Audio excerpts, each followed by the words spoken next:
এই গল্পের এই মা মরা ছোট্ট মেয়েটি হলো টুকি। টুকির আপন বলতে এই দুনিয়াতে ছিল তার বাবা টোনা আর তার সৎমা মুন্নি। মা মরা এই ছোট্ট মেয়ে টুকির প্রকৃতির প্রতি ছিল অসম্ভব টান। তাই তো টুকি প্রকৃতির সাথে জুড়ে থাকা সব কিছুকে অনেক ভালোবাসতো। এই প্রকৃতির গাছ গাছালি ফুল ফলের সাথে টুকি গল্প করত।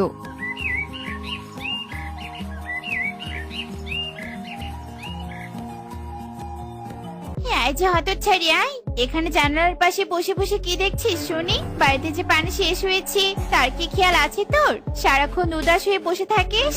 শুনি মা, আমি খেয়াল করিনি। দাঁড়াও মা, আমি এক্ষুনি যাচ্ছি, তুমি একদম চিন্তা করো না। টুকি কলস নিয়ে নদীর পাড়ে যেতে থাকে পানি আনার জন্য।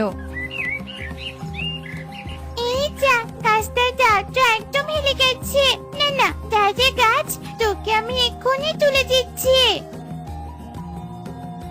এই তো, তোকে কত সুন্দর লাগছে। এবার তবে থাক, আমি পানি আনতে চাই। মা আবার আমাকে ভীষণ বকা চিপে দেরি হলে। টুকি গাছেদের সাথে এমন ভাবে কথা বলতো যেন এই গাছেরা তার কতদিনের চেনা। এরপর টুকি নদীর পাড়ে পানি নিয়ে বাড়ির দিকে রওনা দেয়। পথেই ছিল সুখী পায়রার বাসা। সুখীর বাড়ির পাশ দিয়ে যেতেই হঠাৎ টুকির চোখ আটকে যায়। হ্যাঁ রে, তোকে এভাবে ওকে দিচ্ছিস কেন?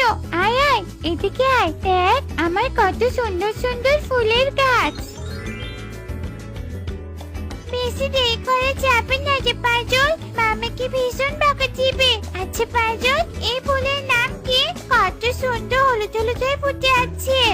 এর নাম তো হলুদ ঘাস ফুল। তোকে তুই এই হলুদ ঘাস ফুল নিবি? দাঁড়া, তোকে আমি ডাল ভেঙে দিচ্ছি, বাড়িতে নিয়ে গিয়ে রোপণ করে দিস।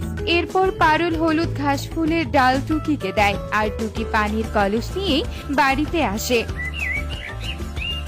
এই নবাব জাদি, আয়, তোর বাড়িতে ফিরতে এত দেরি হলো কেন শুনি? কোথায় গিয়েছিলি? ও মা, হাতে আবার দেখছি ফুলের গাছ।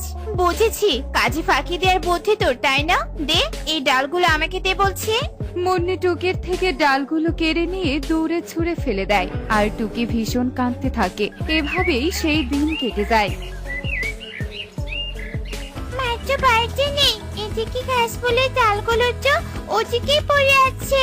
আমি বরং ওগুলো দূরে গিয়ে রোপণ করি, যেই জমিতে ফসল চাষ হয় না। টুকি পড়ে থাকা ফুলের ডাল নিয়ে একটা ফাঁকা জমিতে যায় আর সেখানে ডালগুলো রোপণ করে দেয়। যাই বাবা, বাড়িতে চলে যাই। মা বাড়িতে ফেরার আগে আমাকে সব কাজ শেষ করতে হবে। টুকি তাড়াহুড়ো করে বাড়িতে চলে আসে। এভাবেই দিন কাটতে থাকে। এদিকে মুন্নির